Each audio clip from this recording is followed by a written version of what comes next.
चलिए तो आज हम लोग जो है एक्सरसाइज के क्वेश्चन करेंगे। इलेक्ट्रोमैग्नेटिक वेव एनसीईआरटी का जो है एक्सरसाइज का क्वेश्चन है। तो चलिए क्वेश्चन हम फर्स्ट की बात करते हैं 8.1। हम लोग समझेंगे कि क्वेश्चन में क्या कंसेप्ट है और उस कंसेप्ट को जो है हम लोग कैसे अप्लाई कर पा रहे हैं, क्वेश्चन के साथ जोड़ पा रहे हैं। तो क्वेश्चन कह रहा है कि figure 8.5 shows a capacitor made of 2 circular plates. चलिए जैसा कि क्वेश्चन फिगर में 8.5 में दिया गया है कि 2 पैरेलल प्लेट कैपेसिटर जो है, पैरेलल प्लेट कैपेसिटर की बात किया गया है। तो हमने पहले पैरेलल प्लेट कैपेसिटर को ड्रॉ कर लेते हैं। इसमें जो है क्वेश्चन में कहा जा रहा है कि figure 8.5 shows a capacitor made of 2 circular plate each of radius 12 centimetre. यानी दोनों प्लेट का जो रेडियस है, यदि r की बात किया जाए तो r इजिकल टू दिया गया है 12 सेंटीमीटर। इधर इसको मीटर में चेंज कर दें तो 0.12 मीटर के इक्वल होगा। दोनों प्लेट का रेडियस समान है। And separated by 5 centimetre. दोनों प्लेट के बीच की दूरी दिया गया है d, जिसको हम कहें वो डिस्टेंस दिया गया है 5 सेंटीमीटर। दैट इज अगर 100 से डिवाइड कर दें तो 0.05 मीटर के इक्वल होगा। Being charged by external source not shown in the figure, the charging current is constant equal to 0.15 ampere. अब ये कहा जा रहा है कि इस प्लेट कैपेसिटर को जो है पैरेलल प्लेट को चार्ज किया जा रहा है। चार्जिंग सोर्स के बारे में फिगर में दर्शाया नहीं गया है, लेकिन जो करंट है इसमें वो कितना करंट है, जिसको हम कहें कन्वेंशनल करंट, तो यह है 0.15 एम्पियर के इक्वल है। यही करंट जो है क्या कर रहा है, इस प्लेट को चार्ज कर रहा है। तो charging current is constant and equal to 0.15 ampere. First question कह रहा है कि कैलकुलेट द कैपेसिटेंस। कैलकुलेट करना है। ए नंबर क्वेश्चन में कैपेसिटेंस को निकालना है कि कितना कैपेसिटेंस होगा। And the rate of change of potential difference between the plate. दोनों प्लेट के बीच में यदि बात किया जाए तो जैसे कन्वेंशनल चार्ज से जब ये प्लेट को जोड़ा जाएगा तो यहाँ पे एक प्लेट पे अगर कहें कि प्लस क्यू चार्ज है तो दूसरे प्लेट पे माइनस क्यू चार्ज होगा। तो इनके जो है इनर सरफेस पे चार्ज का एक्यूमुलेशन होना शुरू होगा। इस पे पॉजिटिव चार्ज, इधर नेगेटिव चार्ज।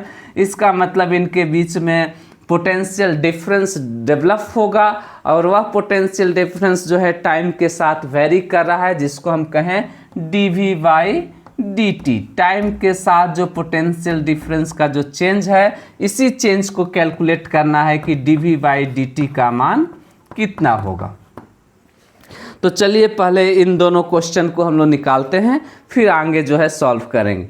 तो सबसे पहले कि अगर कैपेसिटेंस की बात किया जाए कि पैरेलल प्लेट कैपेसिटर में कैपेसिटेंस को कैसे निकाला जाता है, तो C is equal to A epsilon not divided by D के इक्वल होता है जब प्लेट के बीच में कोई डाइलेक्ट्रिक मटेरियल्स इंट्रोड्यूस नहीं है। तब यदि डाइलेक्ट्रिक मटेरियल्स यहाँ इंट्रोड्यूस होता तो उस डाइलेक्ट्रिक मटेरियल के कांस्टेंट को भी यूज किया जाता।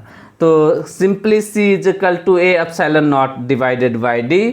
तो इस प्लेट के रेडियस से हम लोग एरिया को निकालें तो A इजिकल टू जो होगा पाई r स्क्वायर के इक्वल होगा। This is equal to pi and radius given है कितना, r इजिकल टू यदि कहें तो r गिवन है 0.12 मीटर। देन यहाँ पे हो जाएगा 0.12 मीटर का स्क्वायर हो जाएगा। ये हमारा एरिया निकला। Then capacitance C is equal to जो होगा पाई इंटू 0.12 का स्क्वायर इंटू एप्सिलॉन नॉट का मान होता है 8.85 into 10 to the power minus 12 divided by दोनों प्लेट के बीच की दूरी कितनी है 0.05। ये जो कैपेसिटेंस हमें मिलेगा फैराड में मिलेगा। तो इस प्रकार से हम लोग दोनों प्लेट के कारण यदि जो पैरेलल प्लेट कैपेसिटर बना है उस कैपेसिटर का जो है कैपेसिटेंस कैलकुलेट कर पाएंगे। सारा डाटा गिवन है, इसको सॉल्व करेंगे तो कुछ न्यूमेरिकल वैल्यूज आएगा। ठीक है, इतना फैराड जो भी आएगा उसको हम लोग कैलकुलेट कर सकते हैं। नेक्स्ट आते हैं, अब क्या निकालना है, dv/dt। चलिए तो उसको कैसे निकालें, तो हम लोग जानते हैं कि कैपेसिटर के यदि कंसेप्ट की बात करें तो Q is equal to CV के इक्वल होता है। Q प्रोपोर्शनल होता है पोटेंशियल डिफरेंस के, और वहाँ पे हम लोग C जो है प्रोपोर्शनलिटी कांस्टेंट के रूप में यूज करेंगे, जिसको कैपेसिटर का कैपेसिटेंस कहते हैं। तो इस इक्वेशन को यदि टाइम के रिस्पेक्ट में हम डिफ्रेंशिएट करें, differentiating both side with respect to T के रिस्पेक्ट में हम दोनों तरफ डिफ्रेंशिएट करते हैं, तो then dq/dt is equal to C, चूँकि कांस्टेंट है, टाइम के साथ कैपेसिटेंस चेंज नहीं होगा उसका मान, तो देन dv/dt के इक्वल होगा। और हम लोग जानते हैं कि dq/dt ये चार्ज के फ्लो का रेट को बता रहा है। इसका मतलब ये किसके इक्वल होगा, एक कन्वेंशनल करंट के इक्वल होगा, not displacement current. Concept wise यदि हमें पता है कि डिस्प्लेसमेंट करंट की एग्जिस्टेंस जो है वैरिंग इलेक्ट्रिक फील्ड के कंसेप्ट से है, और कन्वेंशनल करंट का जो कंसेप्ट है वो चार्ज के फ्लो, टाइम के रिस्पेक्ट में चार्ज का जो फ्लो है वह कन्वेंशनल करंट की बात करता है। तो यानी इसका मतलब ये हुआ कि conventional current IC is equal to जो हो गया C dv/dt के इक्वल होगा। और हमें कैलकुलेट करना है dv/dt, तो यहाँ से dv/dt इज इक्वल टू जो मिलेगा conventional current divided by C। और हम गिवन है क्वेश्चन में कि कन्वेंशनल करंट कितना है, 0.15 एम्पियर के इक्वल है, डिवाइडेड बाई C हम लोग अभी कैलकुलेट किए हैं, उसका जो है वैल्यूज रख देंगे। तो इस प्रकार से dv/dt का जो हमें वैल्यूज प्राप्त होगा, और इसका यूनिट होगा, देखिए अब चूंकि dv/dt हम कह रहे हैं तो इसको हम कहेंगे वोल्ट पर सेकेंड कहें, जो रेट हमें पोटेंशियल डिफरेंस का जो है प्राप्त होगा। तो A नंबर क्वेश्चन जो है हम लोग 8.1 को सॉल्व कर पाए। चलिए B नंबर क्वेश्चन की बात करते हैं। तो B नंबर क्वेश्चन कह रहा है obtain the displacement current across the plate. अब इन दोनों प्लेट के बीच में चूंकि पोटेंशियल डिफरेंस टाइम वेरिंग है, दैट इज इसका मतलब ये हुआ कि इसके बीच में डिस्प्लेसमेंट करंट की एग्जिस्टेंस होगी, और उस डिस्प्लेसमेंट करंट को निकालना है। तो चलिए सेकेंड क्वेश्चन हम लोग करते हैं B number, find displacement current V is equal to ID calculate करना है। तो बाय कंसेप्ट वाइज यदि हम कहें तो जब इलेक्ट्रिक फील्ड वेरिंग होता है तो जितना कन्वेंशनल करंट होगा उतना ही डिस्प्लेसमेंट करंट होगा, तभी जो है किरचॉफ्स का जंक्शन रूल जो है वैलिड होता है। लेकिन इसको हम लोग कैसे कैलकुलेट करें, तो अगर हम कहें कि जो निकालें हम लोग कंसेप्ट देखें कि कैपेसिटर के केस में Q इज इक्वल टू किसके इक्वल होता है, CV के इक्वल होता है, और टाइम के रिस्पेक्ट में डिफ्रेंशिएट किए तो dq/dt this is equal to किसके इक्वल होगा, C dv/dt के इक्वल होगा। चलिए अब हम लोग डिस्प्लेसमेंट करंट की बात मान लेते हैं, इसको इक्वेशन 1 कहते हैं।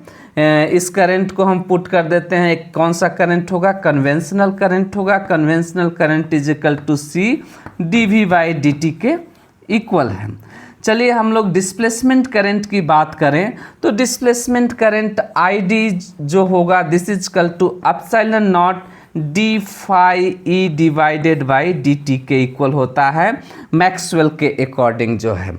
और phi e जो है जो फ्लक्स इलेक्ट्रोस्टैटिक्स जो है फ्लक्स की बात करें तो this is equal to E dot a के इक्वल होगा, यानी अब दोनों का डायरेक्शन इलेक्ट्रिक फील्ड और एरिया वेक्टर का एक ही है, then phi is equal to E A के इक्वल होगा। चूँकि एरिया जो है टाइम वेरिंग नहीं है इसलिए डिफ्रेंसिएशन से कॉन्स्ट एरिया को बाहर निकाल लेते हैं, यहाँ पे फाई के जगह ई ए को लिखते हैं। तो epsilon not into A D E Y D T जो होगा डिस्प्लेसमेंट करंट के इक्वल होगा। क्यों हमने बाहर निकाला एरिया को, क्योंकि टाइम के साथ प्लेट की जो है एरिया चेंज नहीं हो रहा है। अच्छा, और हम लोग क्या रिलेशन जानते हैं इलेक्ट्रिक फील्ड और पोटेंशियल के बीच में रिलेशन जानते हैं कि जो पोटेंशियल डिफरेंस होगा this is equal to electric field into distance के प्रोडक्ट के इक्वल होता है। तो यहाँ से हमें electric field is equal to जो होगा v डिवाइडेड बाई डी के इक्वल होगा। तो यहाँ पे हम इस इलेक्ट्रिक फील्ड के मान को रख देते हैं और फिर देखते हैं कि क्या रिजल्ट आता है। तो I D is equal to मिला जो है epsilon naught A and D V by D T, और यहाँ से डी बाहर निकल गया है, this is divided by D. और देखिए epsilon naught A divided by D किसके इक्वल होता है, C is equal to A epsilon not divided by D के इक्वल होता है। यानी इसको लिख सकते हैं I D is equal to C D V by D T के इक्वल होगा। इसको हम इक्वेशन 1 बोले थे और इस इक्वेशन को हम इक्वेशन 2 बोल रहे हैं। दोनों इक्वेशन 1 और 2 को देखिए तो दोनों का राइट हैंड साइड क्या है, इक्वल है। देन यहाँ से हमें पता चल गया कि जो कन्वेंशनल करंट है वही डिस्प्लेसमेंट करंट होगा। तो इस प्रकार से हम लोग डिस्प्लेसमेंट करंट की मान कितना कहेंगे, चूँकि कन्वेंशनल करंट 0.15 एम्पियर है तो इसलिए डिस्प्लेसमेंट करंट भी कितना हो जाएगा, I D is equal to 0.15 ampere के इक्वल होगा। तो आई होप कि कंसेप्ट आप समझ पाए। इसको हम लोग मैथमेटिकल डेराइव कर निकाल लिए। यदि सिंपल भी कहते तो जितना कन्वेंशनल करंट होगा उतना ही प्लेट के बीच में डिस्प्लेसमेंट करंट होगा। तो चलिए अब थर्ड क्वेश्चन की बात करते हैं। इसमें थर्ड क्वेश्चन है कि is Kirchhoff's first rule valid at each plate of the capacitor. Yes, question कह रहा है कि क्या किरचॉफ्स का जो जंक्शन रूल है दोनों प्लेट के लिए वैलिड है। तो बिल्कुल, क्योंकि जंक्शन रूल कहता है कि summation I is equal to 0 के इक्वल होता है। किसी भी जंक्शन पे कहा जाए तो इनकमिंग करंट और आउटगोइंग करंट क्या होते हैं, इक्वल होते हैं। तो अगर हम कहते हैं कि इस प्लेट को कन्वेंशनल करंट 0.15 एम्पियर दिया गया है, इसका मतलब इंटर करते समय इसमें करंट कितना है, 0.15 एम्पियर है। और अभी अभी हम लोग ने कैलकुलेट किया है कि डिस्प्लेसमेंट करंट का मान कितना है, इसमें 0.115 ही आ रहा है। तो जितना करंट इंटर किया उतना ही करंट आउट हो रहा है। यानी यहाँ पे तो इस प्लेट फर्स्ट प्लेट पे की बात करें तो यहाँ पे तो वैलिड हो गया। अब देखिए जब यहाँ से चूंकि 0.15 एम्पियर करंट इस सर्किट को दिया गया है तो निश्चित रूप से जो है यहाँ से इस प्लेट से जब बाहर निकलेगा करंट वह कन्वेंशनल करंट होगा और उसका भी मान 0.15 एम्पियर होगा। तो जंक्शन रूल के अकॉर्डिंग चूंकि आउट करंट 0.15 एम्पियर है तो निश्चित रूप से इन करंट भी 0.15 एम्पियर होना चाहिए। और हम लोग देखे हैं कि डिस्प्लेसमेंट करंट उतना ही आया है तो इस रीजन में उतना ही करंट है, तो इनकमिंग और आउटगोइंग करंट क्या हो जा रहा है, इक्वल हो जा रहा है। तो इससे हम लोग कह सकते हैं कि किरचॉफ्स का जंक्शन रूल जो है दोनों प्लेट के लिए क्या है, वैलिड हो पा रहा है। तो ये हम लोग क्वेश्चन 8.1 को देख लिए। चलिए अब हम लोग बात करते हैं क्वेश्चन 8.2 के बारे में। नेक्स्ट क्वेश्चन जो है 8.2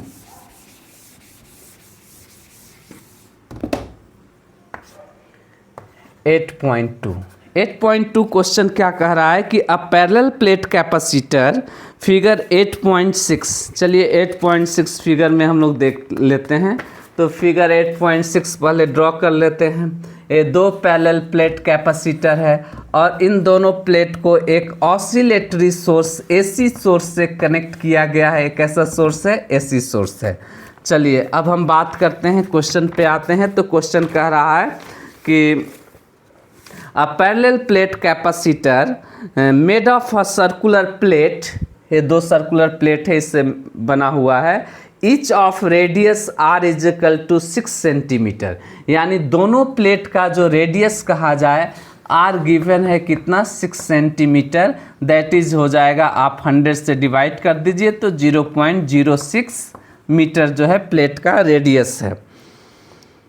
हैज़ अ कैपेसिटेंस सी इन दोनों कैपेसिटर, अगर जो कैपेसिटर बना है दोनों प्लेट से उसकी कैपेसिटेंस गिवन है 100 पिको फैराड, दैट इज इसका मतलब है 100 इंटू 10⁻⁻12 फैराड के इक्वल है। अब जो है कैपेसिटर का कैपेसिटेंस दे दिया गया है। The capacitor is connected to a 230 volt AC supply. इस एसी सप्लाई का मान दिया गया है 230 वोल्ट, 230 वोल्ट एसी सप्लाई। अब देखिए हम एसी करंट के चैप्टर से ही जानते हैं कि जब भी कहीं पे वोल्टेज मेंशन होता है, लिखा रहता है, तो वह किस में रूप में लिखा जाता है? आरएमएस वैल्यू में लिखा जाता है। यानी यहाँ पे वोल्टेज रिटेन है कितना? 230 वोल्ट एसी सप्लाई। इसका मतलब यह कौन सा वोल्टेज कहलाएगा? वी आरएमएस कहलाएगा। V RMS is equal to 230 volt. यानी आपको गिवन है V RMS is equal to 230 volt and AC supply with the angular frequency of 300 radian per second. यानी ओमेगा की बात किया गया है, omega is equal to 300 radian per second जो है 300 radian per second. Angular velocity की बात की गई है 300 रेडियन पर सेकेंड जो है। अब क्वेश्चन कहता है, फर्स्ट क्वेश्चन इसमें कह रहा है कि what is the RMS value of conduction current. यानी हमें निकालना क्या है? आई कंडक्शन करंट का जो है आरएमएस मान निकालना है, आरएमएस वैल्यू निकालना है कि जो ये सप्लाई जो है इसके कारण जो करंट जो है प्लेट से होकर गुजरेगा उसका मान कितना होगा, आरएमएस वैल्यू कितना होगा। तो हम ओम्स लॉ का प्रयोग करें, जब वोल्टेज हो, करंट हो, तो करंट निकालना हो तो ओम्स लॉ जो है रिलेशन कहता है कि V is equal to I R के इक्वल होता है। तो यहाँ से यदि कहा जाए कि करंट निकालना है तो current is equal to potential divided by resistance. अब चूंकि यहाँ पे जो है यह सर्किट सी सर्किट है तो रेजिस्टेंस का काम यहाँ पे किससे द्वारा होगा? एक्सी के द्वारा होगा। तो जो हमारा आई कन्वेंशनल आरएमएस करंट जो होगा वो किसके इक्वल होगा? तो जो अप्लाइड वोल्टेज हमारा है जिसको हम कहें वी आरएमएस डिवाइडेड बाय जो रेजिस्टेंस है उस रेजिस्टेंस को हम कहेंगे, चूंकि ये सी सर्किट है तो एक्सी से हमें डिवाइड करना होगा। तो चलिए हम लोग निकालते हैं कि एक्सी का मान कितना होगा।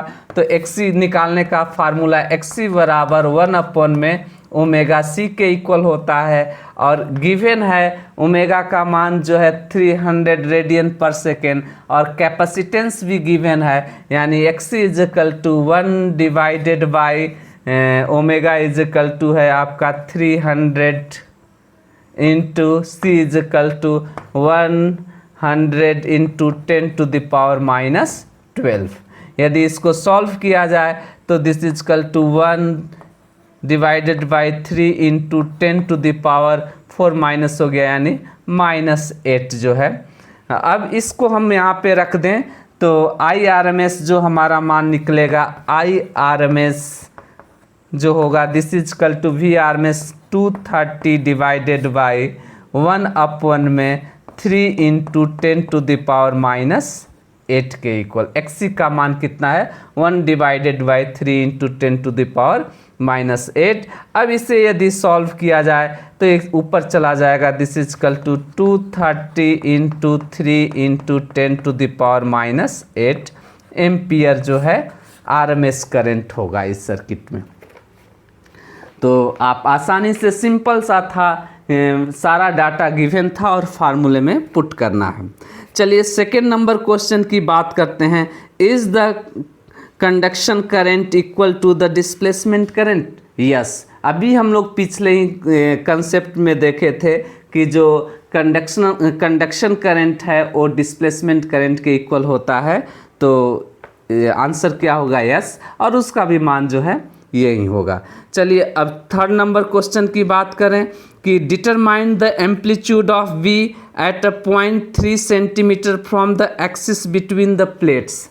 अब जो है मैग्नेटिक फील्ड की बात किया जा रहा है कि मैग्नेटिक फील्ड को डिटरमाइन करना है और एक्सिस से डिस्टेंस जो है कितना है, डिस्टेंस x बराबर हम कहते हैं कि एक्सिस से मान लेते हैं कि डिस्टेंस जो है कितने डिस्टेंस है, x is equal to 3 centimetre. 3 centimetre मतलब 0.03 मीटर जो है डिस्टेंस पे है। हम कहते हैं कि ये हमारा प्लेट था और प्लेट का जो है एरिया, प्लेट का जो है रेडियस गिवन था। रेडियस जो है प्लेट का रेडियस जो है गिवन है 6 सेंटीमीटर, यानी r जो गिवन है r इजिकल टू जो है 6 सेंटीमीटर, दैट इज 0.06 मीटर है रेडियस हो गया प्लेट का, मान लेते हैं r। और इससे जो कहते हैं कि x distance, x 0.03 metre distance पे हमें मैग्नेटिक फील्ड V निकालना है। तो यदि हम लोग पीछे कंसेप्ट जो है मैग्नेटिक फील्ड निकालने का हम लोग जानते हैं फार्मूला की, सर्कुलर रिंग हो उसके कारण x सेंटर से x डिस्टेंस पे मैग्नेटिक फील्ड कैसे निकालते हैं, तो यहाँ पे जो फार्मूला अप्लाई होगा मैग्नेटिक फील्ड निकालने का वो म्यू नॉट I, जो भी करंट इसमें है, mu naught I divided by 2 pi r square into x। इसी डाटा में अब हम लोग रखेंगे तो सारा डाटा गिवन है। हम लोग जानते हैं कि म्यू नॉट अपॉन में 4 पाई किसके इक्वल होता है, 10 टू द पावर -7 के इक्वल होता है। तो इसका मतलब है कि हम 2 से ऊपर 2 से नीचे मल्टीप्लाई कर देते हैं तो ये हमें हो जाएगा म्यू नॉट अपॉन में 4 pi and into I into 2x divided by r square. अब देखिए इसके जगह पे हम लिख सकते हैं क्या, इसका वैल्यूज हो गया आपको 10 टू द पावर -7 और करंट हम जो अभी अभी RMS करंट निकाले हैं उसकी वैल्यू पुट कर देते हैं इंटू 2, x गिवन है, x कितना दिया गया है 0.03 डिवाइडेड बाई r कितना दिया गया है 0.06 का स्क्वायर। तो इस प्रकार से जो है हम लोग मैग्नेटिक फील्ड B को कैलकुलेट कर पाएंगे कि एक्सिस में जो है सेंटर से जो है 3 सेंटीमीटर डिस्टेंस पे कितना मैग्नेटिक फील्ड होगा। तो ये था 8.2 यानी सेकंड क्वेश्चन था। चलिए अब थर्ड क्वेश्चन की बात करते हैं।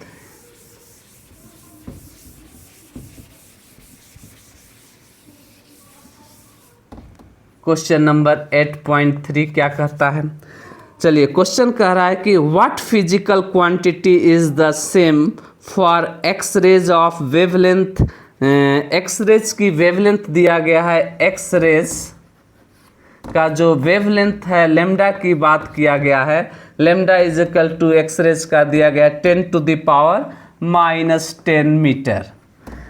What physical quantity is the same for X-rays of wavelength 10 to the power -10 metre, red light of wavelength. यदि लेमडा रेड की बात करें, रेड लाइट की, इसकी वेवलेंथ जो है गिवन है कितना 6800 angstrom. And radio wave of wavelength अगर बात करें, लेमडा जो है किसका, रेडियो वेव का जो है, रेडियो वेव का जो है कितना गिवन है वेवलेंथ 500 मीटर, 500 मीटर। तो कौन सा ऐसा फिजिकल क्वांटिटी है जो कि इन सब वेवलेंथ के लिए क्या है, सेम है।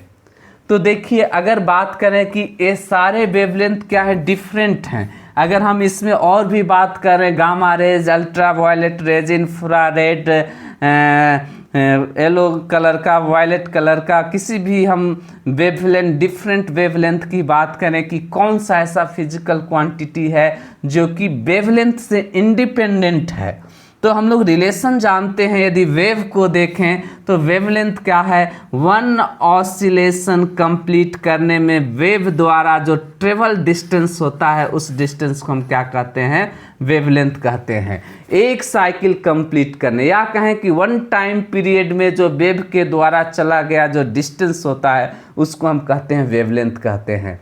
तो यदि फ्रीक्वेंसी को इंक्रीज कर दें, अगर मान लेते हैं कि इसी में हम कहते हैं कि फ्रीक्वेंट कर दिए, अब देखिए कि यहाँ पे 1 साइकिल इतना ही डिस्टेंस वेव ट्रेवल किया है और फर्स्ट केस में इतना डिस्टेंस ट्रेवल कर रहा है, यानी frequency number of oscillation in पर सेकेंड की बात की जा रही है।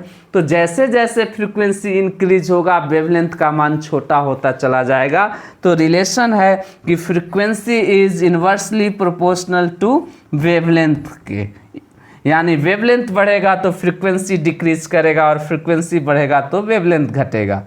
अब इस प्रोपोर्शनलिटी को हटाने के लिए किसी कांस्टेंट की आवश्यकता होगी, तो हम लोग कांस्टेंट के रूप में देखते हैं frequency nu is equal to C divided by lambda. चूंकि c जो है प्रोपोर्शनलिटी कांस्टेंट है, इसका मतलब क्या है कि c जो है लेमडा और फ्रीक्वेंसी से इंडिपेंडेंट होगा। तो हम यह कह पा रहे हैं कि यही जो c है speed of light 3 × 10⁸ metre per second, यह वेवलेंथ से इंडिपेंडेंट होगा। तो क्वेश्चन में कहा गया कि what physical quantity is the same for different wavelengths, यानी वह फिजिकल क्वांटिटी क्या कहलाएगा, स्पीड ऑफ लाइट कहलाएगा। वह एक्सरेज के लिए भी वही है, रेड लाइट के लिए भी वही है और रेडियो वेव के लिए भी सेम है, 3 × 10⁸ ही मीटर पर सेकेंड है। ऐसा नहीं है कि अलग अलग वेवलेंथ या अलग अलग कलर के लाइट के लिए जो है लाइट की स्पीड जो है डिफरेंट होता है, ऐसा नहीं है। सभी कलर या सभी वेवलेंथ के लिए सेम रहेगा, चेंज नहीं होगा। तो इस क्वेश्चन को आप समझ लिए। चलिए आते हैं अब 8.4 की बात करते हैं। एक्सरसाइज 8.4 में क्वेश्चन क्या कह रहा है, पहले उसको समझेंगे। A plane electromagnetic wave travel in a vacuum along Z direction. अब इलेक्ट्रोमैग्नेटिक वेव की प्रोपोगेशन की बात किया जा रहा है और किस डायरेक्शन में इलेक्ट्रोमैग्नेटिक वेव प्रोपोगेट कर रहा है। तो मान लेते हैं गिवन है जेड एक्सिस में जो है इलेक्ट्रोमैग्नेटिक वेव प्रोपोगेट कर रहा है। चलिए फिर a plane electromagnetic wave travel in a vacuum along Z direction, what can you say about the direction of its electric and magnetic field vectors if the frequency of wave is 30 megahertz, what is the wavelength। चलिए यहाँ पे हमें दिया गया है frequency, electromagnetic wave का जो propagation है उसकी frequency nu is equal to दिया गया है कितना, 30 मेगाहर्ट्ज। 30 मेगाहर्ट्ज यानी अगर कहें तो this is equal to 30 × 10⁶ hertz, ये फ्रीक्वेंसी दिया गया है। तो पहली बात यह है कि जो इलेक्ट्रिक फील्ड का ऑसिलेशन होगा, जो मैग्नेटिक फील्ड का ऑसिलेशन होगा, उसी के कारण इलेक्ट्रोमैग्नेटिक वेव का प्रोपोगेशन है, यानी जो फ्रीक्वेंसी होगी सबका एक ही होगा। तो अगर ये फ्रीक्वेंसी गिवन है तो हम लोग इससे वेवलेंथ कैलकुलेट कर सकते हैं। तो वेवलेंथ निकालने का फार्मूला जो है nu is equal to C divided by lambda, this is equal to C 3 × 10⁸ metre per second divided by lambda जो है आपको लेमडा हम कैलकुलेट कर रहे हैं कि कितना वेवलेंथ है निकालना है लेमडा, एंड फ्रीक्वेंसी का मान दिया गया है कितना, 30 × 10⁶ हर्ज यानी सेकेंड इनवर्स कहें। ठीक है, फ्रीक्वेंसी जो है न्यू इज इक्वल टू होता है 1/t, टाइम पीरियड का रेसिप्रोकल होता है, यानी इसकी यूनिट जो है सेकेंड इनवर्स भी होगा। यानी लेमडा इज इक्वल टू, इसको ऊपर ले जाते हैं इसको नीचे, यानी लेमडा इज इक्वल टू जो हो गया 3 × 10⁸ डिवाइडेड बाई 30 × 10⁶, यहाँ से मिलेगा ये मीटर में जो होगा, इतना मीटर वेवलेंथ होगा इस इलेक्ट्रोमैग्नेटिक वेव का। लेकिन क्वेश्चन में पूछा गया है कि what can you say about the direction of electric and magnetic field vectors.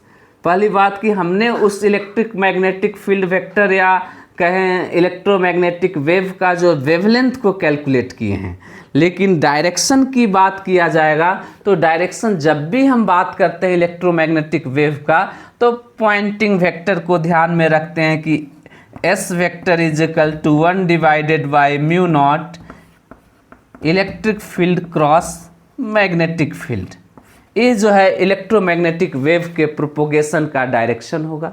तो चलिए यदि हम कहते हैं कि जेड एक्सिस में यदि गिवन है किसका डायरेक्शन, प्रोपोगेशन का डायरेक्शन, यानी एस का डायरेक्शन जेड एक्सिस में हो गया। हम जानते हैं कि इलेक्ट्रोमैग्नेटिक वेव में all are mutually perpendicular to each other, सभी एक दूसरे के परपेंडिकुलर होते हैं। इसका मतलब निश्चित रूप से अब जो इलेक्ट्रिक फील्ड और मैग्नेटिक फील्ड वेक्टर होगा वह आइदर एक्स एक्सिस या यदि कहें कि वाई एक्सिस, इन दोनों में, क्योंकि जेड एक्सिस में प्रोपोगेशन हो गया तो एक्स और वाई एक्सिस में जो है मैग्नेटिक फील्ड और इलेक्ट्रिक फील्ड वेक्टर ऑसिलेट करेगा। तो हम लोग क्रॉस प्रोडक्ट निकालते हैं, तो जब भी क्रॉस प्रोडक्ट निकालते हैं, चलिए हम ड्रॉ कर देते हैं। मान लेते हैं आई कैप एक्स एक्सिस को रिप्रेजेंट कर रहा है, जे कैप वाई एक्सिस को रिप्रेजेंट कर रहा है और के कैप हम कहते हैं कि जेड एक्सिस को रिप्रेजेंट कर रहा है। यानी आई क्रॉस जे यदि लिखेंगे तो डायरेक्शन में है तो यह किसके इक्वल होगा, के इक्वल होगा। तो I cross J is equal to K हमें मिल गया जेड डायरेक्शन में। ई और बी के द्वारा बने हुए प्लेन के परपेंडिकुलर डायरेक्शन जो होगा वो क्या कहलाएगा, इलेक्ट्रोमैग्नेटिक वेव का प्रोपोगेशन का डायरेक्शन।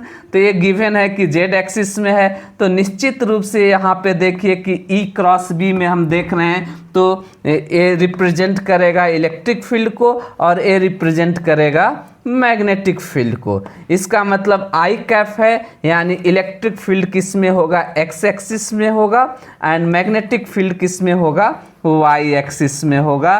तभी जाकर जो है प्रोपोगेशन हमारा मिला, प्रोपोगेशन जो है पी मिला जेड एक्सिस में मिला। समझ पाए आप? बहुत सिंपल है जज करना डायरेक्शन। यदि आपको इलेक्ट्रोमैग्नेटिक वेव का डायरेक्शन दिया हो और इलेक्ट्रिक फील्ड और मैग्नेटिक फील्ड का डायरेक्शन कैलकुलेट करना हो तो सिंपली हम इस फार्मूले से देखेंगे।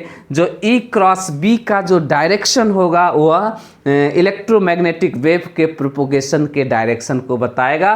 तो यहाँ क्वेश्चन में दे दिया था कि प्रोपोगेशन का डायरेक्शन जेड एक्सिस में है, तो हम अब क्रॉस प्रोडक्ट से हम क्या करें कि के कैप मिले, तो आई क्रॉस जे करेंगे तो के कैप मिलेगा। यदि आई जे क्रॉस आई कर देंगे तो किसके इक्वल हो जाएगा, विपरीत डायरेक्शन में माइनस के इक्वल हो जाएगा, जबकि क्वेश्चन में दिया गया है कि प्रोपोगेशन जेड एक्सिस में है।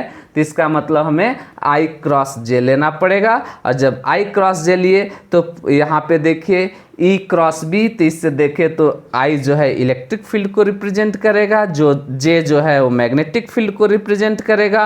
और चूंकि आई एक्स एक्सिस का यूनिट वेक्टर होता है, जे वाई एक्सिस का होता है, तो इस प्रकार से हम कह पाएंगे कि इलेक्ट्रिक फील्ड जो है एक्स एक्सिस में ऑसिलेट कर रहा है, मैग्नेटिक फील्ड जो है वाई एक्सिस में ऑसिलेट कर रहा है। चलिए इसमें यदि आप होमवर्क की बात करें तो हम कहें कि प्रोपोगेशन यदि एक्स एक्सिस में, इलेक्ट्रोमैग्नेटिक वेव का प्रोपोगेशन एक्स एक्सिस में है, तो आप बताइए कि इलेक्ट्रिक फील्ड और मैग्नेटिक फील्ड का डायरेक्शन क्या होगा। इसी प्रकार से यदि प्रोपोगेशन को वाई एक्सिस में कहते हैं तो क्या होगा। यदि हम कहते हैं कि electromagnetic wave negative x axis में है तो बताइए कि इलेक्ट्रिक फील्ड और मैग्नेटिक फील्ड का डायरेक्शन क्या होगा। इन सब क्वेश्चन जो है आप होमवर्क के रूप में सॉल्व करेंगे, डायरेक्शन को कैलकुलेट करेंगे। चलिए हम आते हैं नेक्स्ट क्वेश्चन की बात करते हैं, 8.5 की बात करते हैं।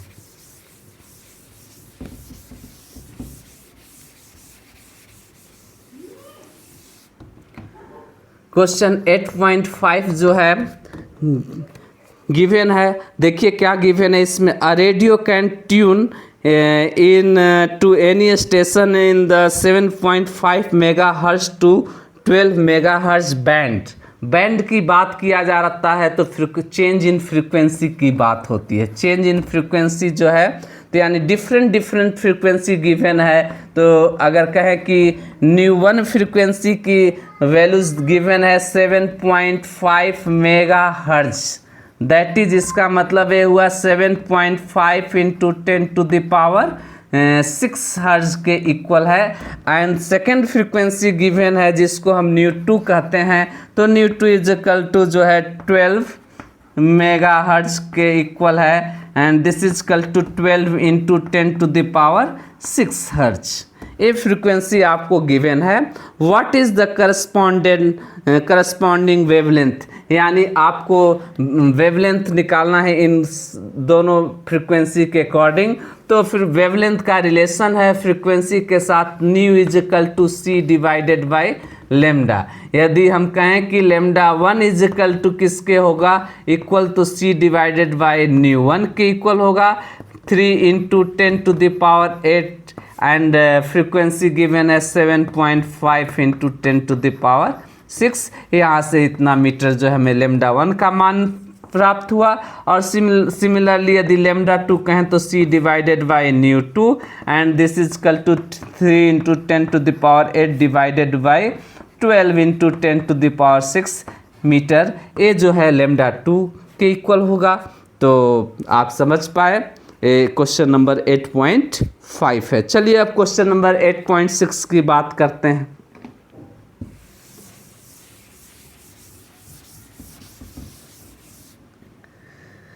क्वेश्चन नंबर जो है 8.6 क्या गिवन है देखते हैं। Charge particle oscillate about it's mean equilibrium position with the frequency of 10⁹ hertz. Frequency new दिया गया है 10⁹ हर्ट्ज। क्वेश्चन क्या कह रहा है कि कोई चार्ज पार्टिकल है, मान लेते हैं कि कोई चार्ज पार्टिकल जो है यह अपने मीन पोजीशन पे जो है, मान लेते हैं मीन पोजीशन है, यहाँ पे जो है ऑसिलेट कर रहा है। A charge particle oscillating about it's mean equilibrium position with frequency of 10⁹ hertz. यानी 1 सेकेंड में 10⁹ जो है साइकिल जो है चार्ज पार्टिकल परफॉर्म कर रहा है।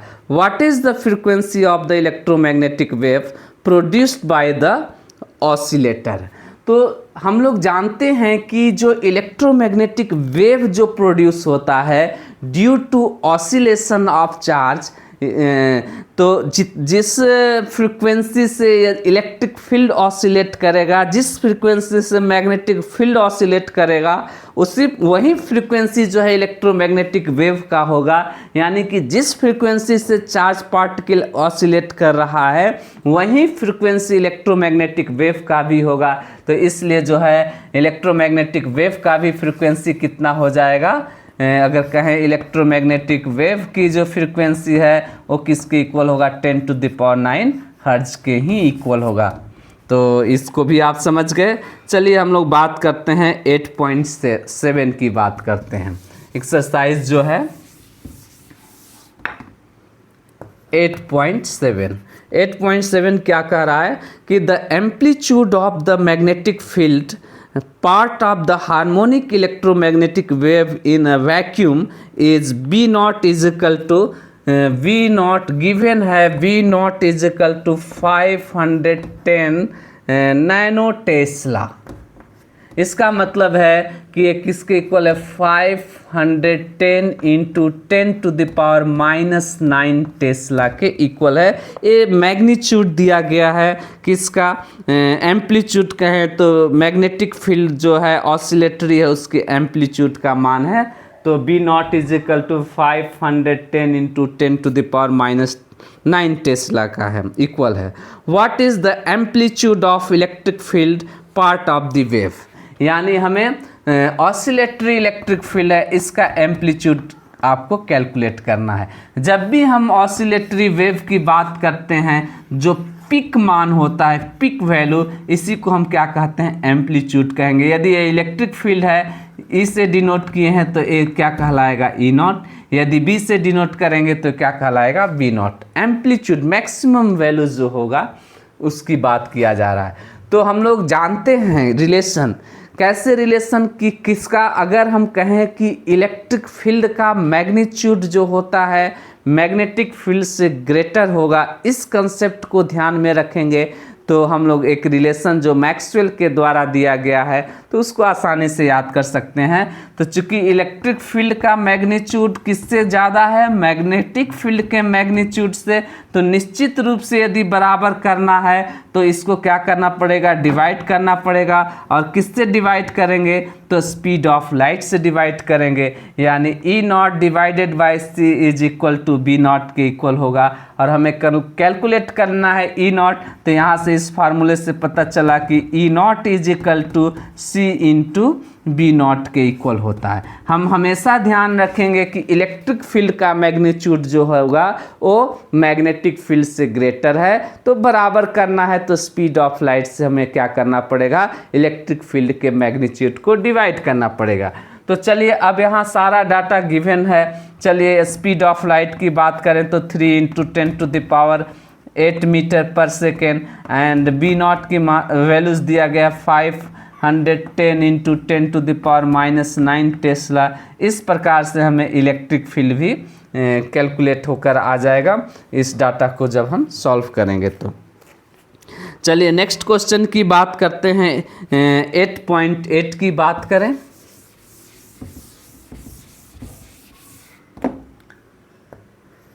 एट एक्सरसाइज का क्वेश्चन क्या कह रहा है, suppose that the electric field amplitude of an electromagnetic wave is.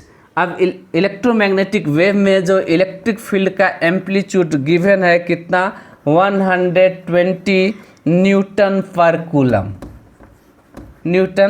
पर coulomb, and it's frequency is, और जो फ्रीक्वेंसी है न्यू की बात किया गया है, nu frequency is equal to 50 megahertz, that is, इसका मतलब है 50 × 10⁻6 हर्ट्ज।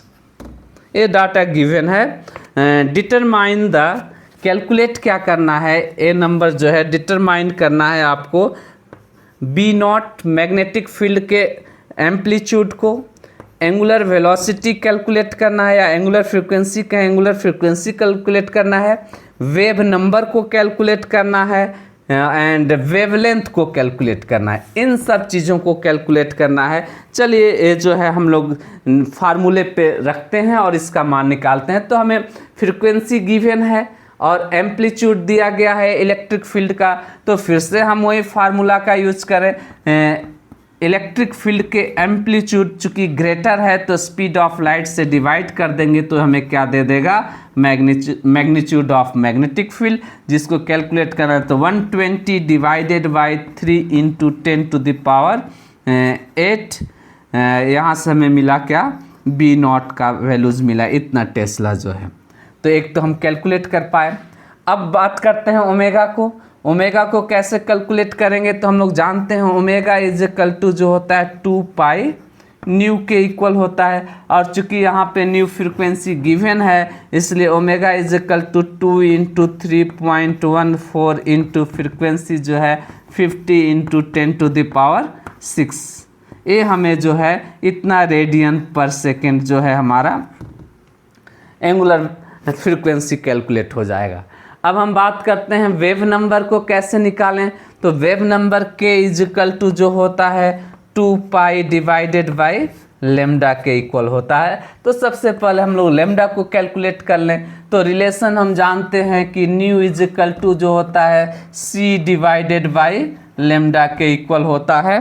तो यहाँ से लेमडा इज इक्वल टू जो होगा c डिवाइडेड बाई न्यू, और this is equal to 3 × 10⁸ divided by nu frequency दिया गया है कितना, 50 × 10⁻6। तो यहाँ से देखिए अब वेवलेंथ कैलकुलेट हो गया है। इस वेवलेंथ को यहाँ पे हम रख देते हैं तो हमें क्या मिल जाएगा, जो है वेव नंबर मिलेगा। तो 2 × 3.14 डिवाइडेड बाई लेमडा का जो वैल्यू आएगा 3 × 10⁸ डिवाइडेड बाई 50 × 10⁻6। इसको सॉल्व करेंगे तो हमें क्या मिल जाएगा, वेवलेंथ मिल गया, वेव नंबर कैलकुलेट हो गया और यहाँ से हमें वेवलेंथ निकल गया। तो आप सारे जो है वैल्यूज जो पूछा गया है उसको कैलकुलेट कर पा रहे हैं। चलिए इसमें सेकेंड नंबर भी क्वेश्चन है। सेकेंड नंबर क्वेश्चन कर रहा है find the expression for electric and magnetic field.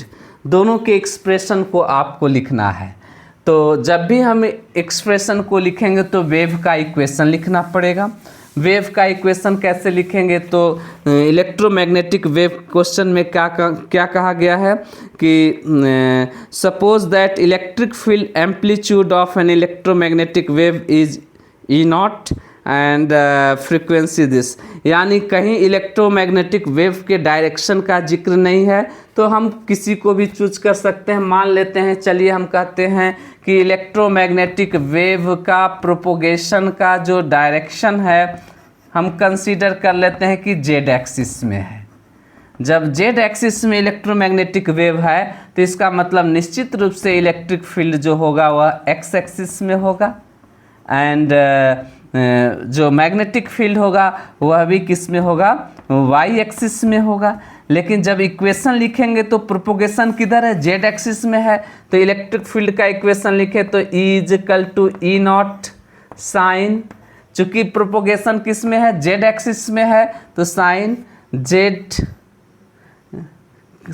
के एक्स, तो यानी के जेड एक्सिस में प्रोपोगेशन है के जेड प्लस माइनस, अब अगर पॉजिटिव डायरेक्शन दिखाए हैं तो minus omega T.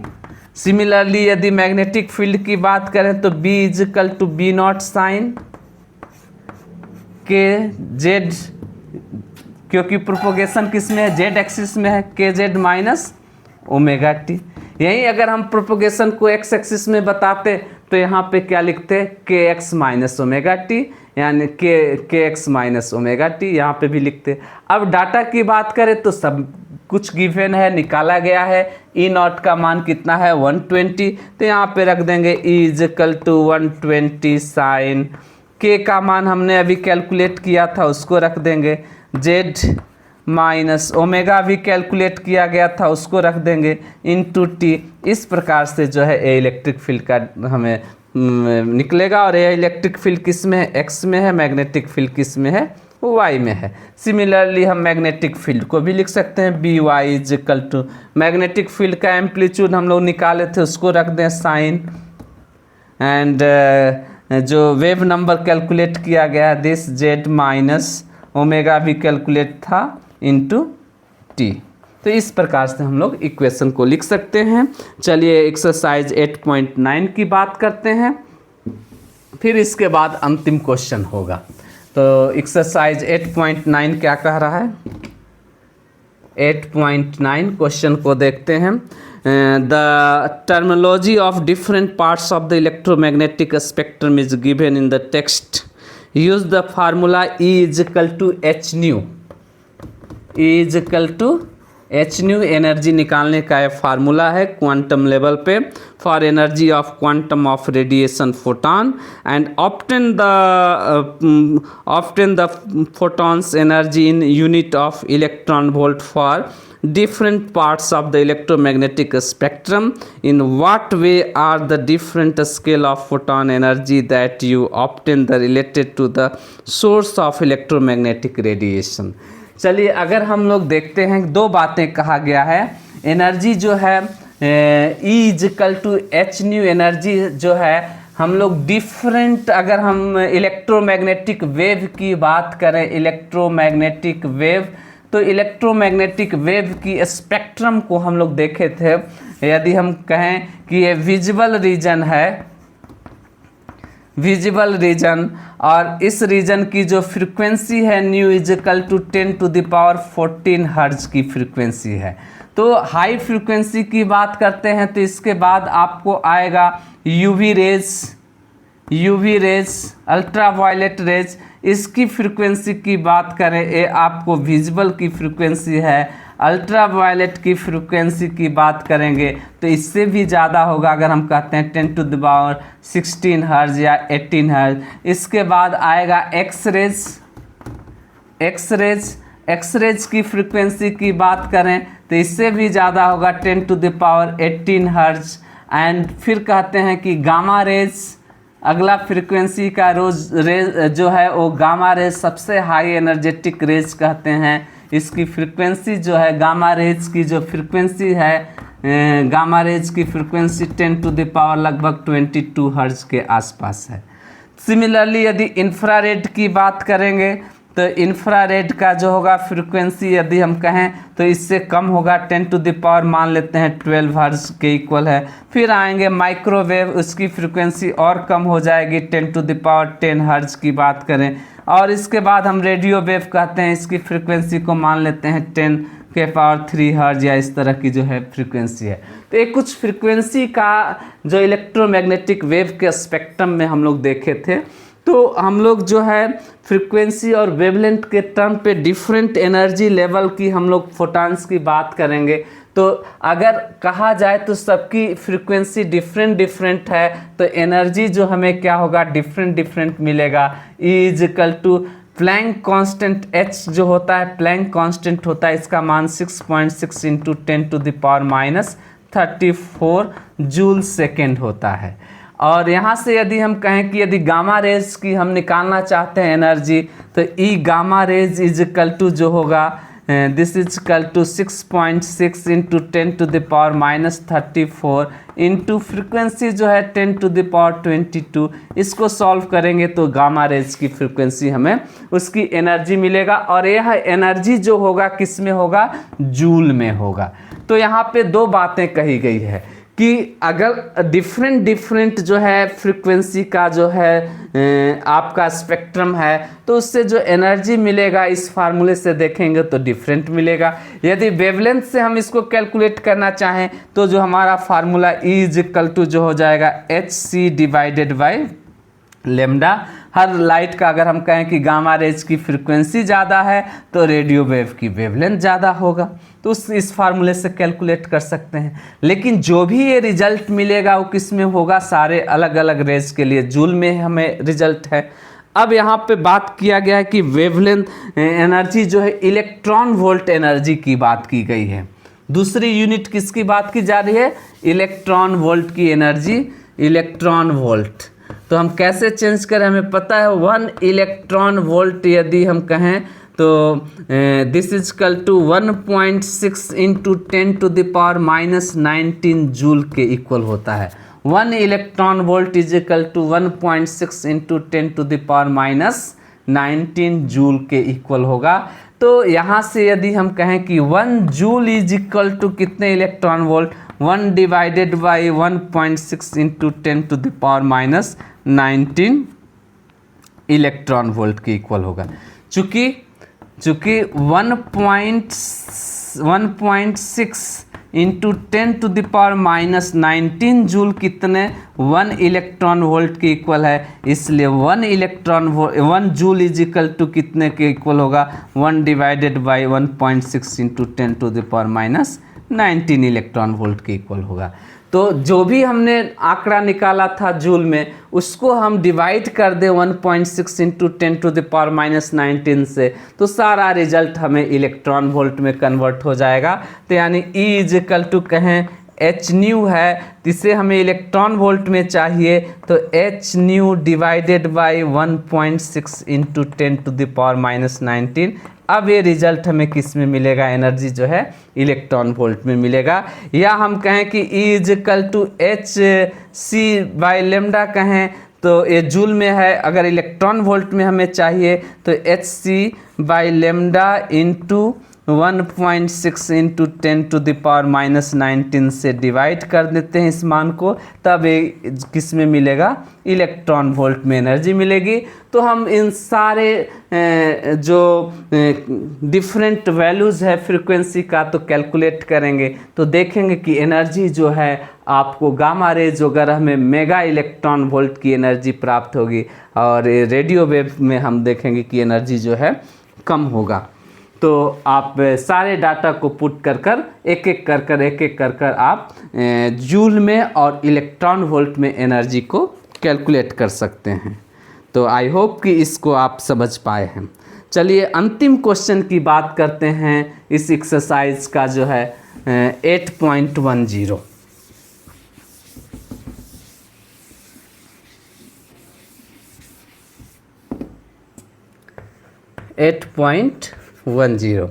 In a plane electromagnetic wave, the electric field oscillates sinusoidally at the frequency of 2 into 10 to the power 10 hertz.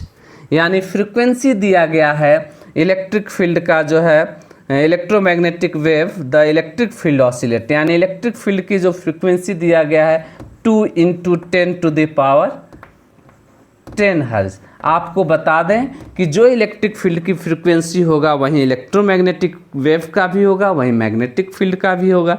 And amplitude मतलब electric field का जो है amplitude E0 का मान दिया गया है कितना, 48 वोल्ट पर मीटर। फर्स्ट क्वेश्चन कहता है what is the wavelength of the wave, यानी लेम्डा को कैलकुलेट करना है। सेकेंड क्वेश्चन कहता है कि लेम्डा कितना है। सेकेंड क्वेश्चन कहता है what is the amplitude of the oscillating magnetic field, यानी B0 को कैलकुलेट करना है। मैग्नेटिक फील्ड का जो है एम्पलीट्यूड कितना है। थर्ड नंबर क्वेश्चन कहता है कि so that the average energy density of the electric field equal to the average energy density of the magnetic field. हम लोग जानते हैं, कहा गया है कि average energy density electric field का, जैसे UE की बात कहें, वह इक्वल है किसके, मैग्नेटिक फील्ड के एवरेज डेंसिटी के। इसे हमें प्रूफ करना है, शो करना है, दिखाना है। चलिए एक एक कर कर हम लोग इस क्वेश्चन को सॉल्व करते हैं। तो सबसे पहले कि इस वेव का वेवलेंथ कैलकुलेट करना है, फ्रीक्वेंसी गिवन है, तो हम लोग सिंपली जानते हैं कि nu is equal to C divided by lambda, और यहाँ से पता चला लेमडा इज इक्वल टू किसके इक्वल होगा, C डिवाइडेड बाई न्यू के इक्वल होगा 3 × 10⁸ डिवाइडेड बाई फ्रीक्वेंसी कितना है 2 × 10⁻10 के इक्वल है। तो यहाँ से सॉल्व करेंगे तो हमें क्या मिल जाएगा, फ्रीक्वेंसी वेवलेंथ इतना मीटर जो हो जाएगा। चलिए सेकेंड क्वेश्चन की बात करते हैं। B0 कैलकुलेट करना है, तो फिर से हम लोग जानते हैं कि इलेक्ट्रिक फील्ड का एम्पलीट्यूड मैग्नेटिक फील्ड से ग्रेटर होता है, यानी इलेक्ट्रिक फील्ड के एम्पलीट्यूड को मैग्नेटिक फील्ड के एम्पलीट्यूड से बराबर करना है, तो इसे स्पीड ऑफ लाइट से क्या करना पड़ेगा, डिवाइड करना पड़ेगा। तो यहाँ से हम B0 को ही कैलकुलेट करना है, तो B0 is equal to E0 divided by C, और गिवन है E0 का वैल्यूज 48 डिवाइडेड बाई 3 × 10⁸8, इतना टेस्ला जो हो जाएगा B0, ये भी कैलकुलेट हो गया। चलिए थर्ड नंबर क्वेश्चन की बात करते हैं। थर्ड नंबर क्वेश्चन कहता है कि electrostatics average energy density of electrostatics, average energy density of electrostatics. तो क्या फार्मूला है एनर्जी डेंसिटी निकालने का इलेक्ट्रोस्टैटिक्स में, तो this is equal to 1/2 ε0 E के स्क्वायर के इक्वल होता है। इलेक्ट्रोस्टैटिक्स में एनर्जी डेंसिटी जो होता है 1/2 ε0 E स्क्वायर, इलेक्ट्रिक फील्ड के स्क्वायर के इक्वल होगा। और सिमिलरली मैग्नेटिक फील्ड में बात करें एनर्जी डेंसिटी का, तो UB की बात करते हैं, तो this is equal to V का जो स्क्वायर डिवाइडेड बाई 2μ0 के इक्वल होता है। अब आपको प्रूफ करना है कि दोनों बराबर होंगे एनर्जी डेंसिटी। कैसे हम लोग प्रूफ करें कि दोनों एनर्जी डेंसिटी इक्वल होगा, तो हम लोग जो रिलेशन जानते हैं मैक्सवेल से इलेक्ट्रोमैग्नेटिक वेव की बात किया गया है, तो इलेक्ट्रोमैग्नेटिक वेव में जो मैक्सवेल का जो इक्वेशन कहता है, इससे रिलेशन हम लोग निकाले हैं इलेक्ट्रिक फील्ड के एम्पलीट्यूड और मैग्नेटिक फील्ड के एम्पलीट्यूड के बीच में रिलेशन जो होता है E0 is equal to V0 is equal to E0 divided by C के इक्वल होगा। और यहाँ से यदि हम इसको सॉल्व करें तो this is equal to E0 into C into B0। चलिए अब हम C की मान जानते हैं, C इज इक्वल टू जो होता है 1 डिवाइडेड बाई √μ0 इंटू ε0 के इक्वल होता है। तो इस वैल्यूज़ को यहाँ पे लिख देते हैं। E0 is equal to 1 divided by μ0 ε0 √ into B0। दोनों तरफ स्क्वायर कर देते हैं। दोनों तरफ स्क्वायर करेंगे तो हमें क्या मिलेगा, देखिए दोनों तरफ स्क्वायरिंग करें तो E0 का स्क्वायर इज इक्वल टू जो हो जाएगा 1 अपॉन में μ0 ε0 एंड यहाँ पे हो गया बी नॉट का स्क्वायर, बी नॉट का स्क्वायर। इस एप्सिलॉन नॉट को इधर ला देते हैं तो epsilon naught into E naught का square is equal to B naught का square divided by mu not.